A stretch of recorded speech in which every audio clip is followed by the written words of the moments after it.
Hacemos comunicación en este momento con Arnulfo Valdivia Machuca, ex embajador de México en Colombia. Un gusto, Arnulfo, está repuntando. Así es, Francisco querido, y muchas gracias como siempre por estar aquí en tu espacio. Efectivamente, a ver, la migración o emigración, llamémosle, de México hacia Estados Unidos, para ser precisos, ha tenido esta especie de columpio que tú hablas, en donde efectivamente tú le agregas, evidentemente, que hay un montón, digamos, de coladeras migratorias en Sudamérica, por donde están entrando ahora distintas nacionalidades, Ecuador, Colombia, incluso el tapón del Darién, que están entrando distintas nacionalidades, pues es donde tienes los 200,000 indocumentados que se están deteniendo mensualmente, de los cuales, como ya se dijo, más de 60,000, casi 63,000 son mexicanos, ¿no? Así es. A ver, este tema, tocaste uno tan solo, que es el tema de la violencia que ha generado incluso que existan incluso muchos pueblos fantasma en el país, gente que ha tenido que emigrar, que abandonar sus hogares por el tema de la violencia, pero también está el tema de la pobreza, que no lo podemos olvidar, el tema de salud, el desempleo. Efectivamente, Francisco querido, a ver, agrego o menciono el tema de la inseguridad, porque los otros son temas que de un modo u otro han venido históricamente siendo mencionados como motivos de migración, ¿no?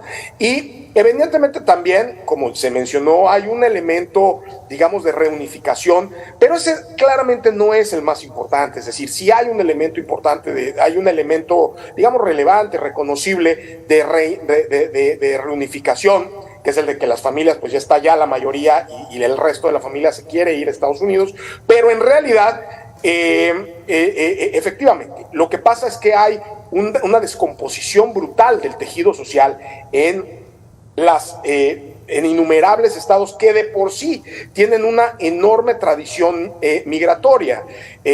Michoacán, Guerrero, Guanajuato, es decir, hay una descomposición social del tejido social en numerosos lugares, que pasa por la descomposición económica, que pasa por la descomposición en materia de seguridad o de inseguridad, que pasa por el tema de la descomposición familiar y que por supuesto está generando grandes presiones, combinado por supuesto con tasas de crecimiento post-pandémicas que todavía realmente no le alcanzan a la gente para reinsertarse en una economía pues que les permita prosperar. Ahora, también hay un factor importante. No olvidemos que los salarios en Estados Unidos han estado subiendo de manera impresionante. Yo estoy en este momento en San Diego, estoy en California. Aquí en California, hace una semana, se aprobó un salario mínimo por hora de $20. $20 por hora si trabajas como dependiente, por ejemplo, en un McDonald's. Entonces, realmente cuando tú ves ese diferencial de salarios, también se convierte en un incentivo un incentivo positivo, que combinado con los incentivos negativos que tenemos en los lugares de origen, pues dan una mayor migración. Oye, con todo esto, evidentemente las cosas son distintas a lo que las autoridades mexicanas están marcando. Hace apenas unos días la secretaria de Gobernación hablaba de que se están atendiendo las causas y por ello la migración había disminuido. Bueno, no sé qué otros datos tenga la señora secretaria. La realidad es que efectivamente la migración se redujo, pero hace 3 años o 4. Era todavía menor. Es decir, pasamos de más o menos 300,000 mexicanos que estaban emigrando al año a 800,000 y ya prácticamente 1,000,000 de este año, si hacemos la extrapolación de cifras. El año pasado fueron 800,000 que intentaron cruzar la frontera de manera indocumentada, o por lo menos que fueron detenidos. Si tú consideras que más o menos es el 20% de las personas que logra cruzar la frontera, tendrás que fueron 1,000,000 de personas las que intentaron, y 200,000 lograron cruzar y 800,000 no, fueron detenidas. Y este año la cifra debe estar más o menos como 30% por arriba. O sea, no está disminuyendo. Y no dudo que se estén atendiendo las causas. Lo que pasa es que una política de esa naturaleza, lo que es una política de largo plazo. Y que es exactamente lo mismo que la política de abrazos y no balazos. Cuando tú dices es que vamos a concientizar a los ladrones para que no roben, bueno, eso es algo que se tiene que hacer y sí es una política de largo plazo porque los resultados no son inmediatos, pero una política de largo plazo la tienes que combinar con políticas de corto plazo, si no lo que tienes es una explosión en este momento y la esperanza de que en el futuro las cosas se arreglen con las políticas que ahorita estás implementando. Así es. Bueno, esto en el entorno de la migración mexicana. Vámonos a lo macro, al enorme problema que está viviendo México y que se está viviendo también en otras partes del mundo con el tema de la migración. Déjame preguntarte específicamente con la migración que vive en México, ¿cómo está impactando esto concretamente en las fronteras sur y norte? ¿Cómo está impactando económicamente?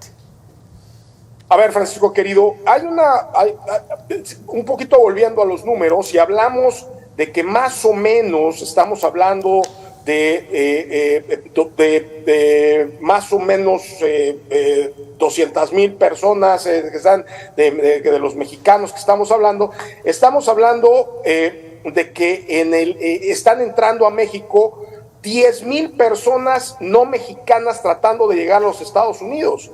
O sea, tú multiplica eso por 365 y se vuelve incluso controlemos, seamos conservadores.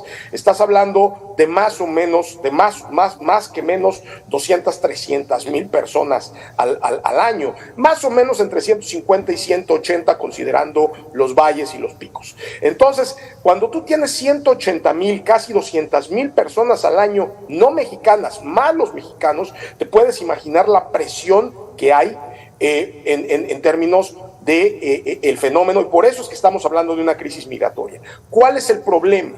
El problema es que México tiene una política desafortunadamente dual en términos migratorios. Es decir, tenemos una política permisiva en el sur y una política restrictiva que no controlamos porque es la de los Estados Unidos, restrictiva en el norte. Con lo cual se nos quedan a todos aquí en el territorio. Entonces, respetando, digamos, o queriendo darle juego o queriendo quedar bien, si así lo quieres llamar, con las ONGs que en el sur reciben dinero y reciben aportaciones por el número de migrantes que reciben o que atienden, las ONGs en el sur claman y gritan en favor del derecho de tránsito. Un derecho de tránsito que nuestros vecinos del norte no reconocen y por lo tanto la gente se te queda atorada en la frontera norte. Con lo cual tenemos que entender que además estos migrantes que están siendo dejados pasar con el pretexto humanitario del derecho de paso, del derecho de tránsito, están siendo no solo, digamos, extorsionados por criminales, por grupos delincuenciales, por coyotes, por una serie de personajes que están lucrando, sino además incluso hasta por la propia autoridad, que con sus muy honrosas excepciones, pero hay también altísimos niveles de corrupción y repito, todo solapado por un grupo de ONGs que dicen que ellos deben pasar porque es un derecho humano. Cuando llegan al norte, se atoran en el norte y ahí pues lo que sucede es que las ONGs no se dan abasto, no hay una política de atención a esta gente, no hay dinero que alcance para estar acomodando más de 150,000 personas al año que no tienen dinero, que no tienen trabajo y cuya única finalidad es cruzar al otro lado y son víctimas del crimen organizado y de todo lo que ya conocemos, Francisco. Entonces, todo un fenómeno, Arnulfo, todo un fenómeno sin solución. Arnulfo Valdivia, te agradezco enorme estos minutos. Gracias, Francisco, querido, muy buenas noches y como siempre muy generoso. Muchas gracias.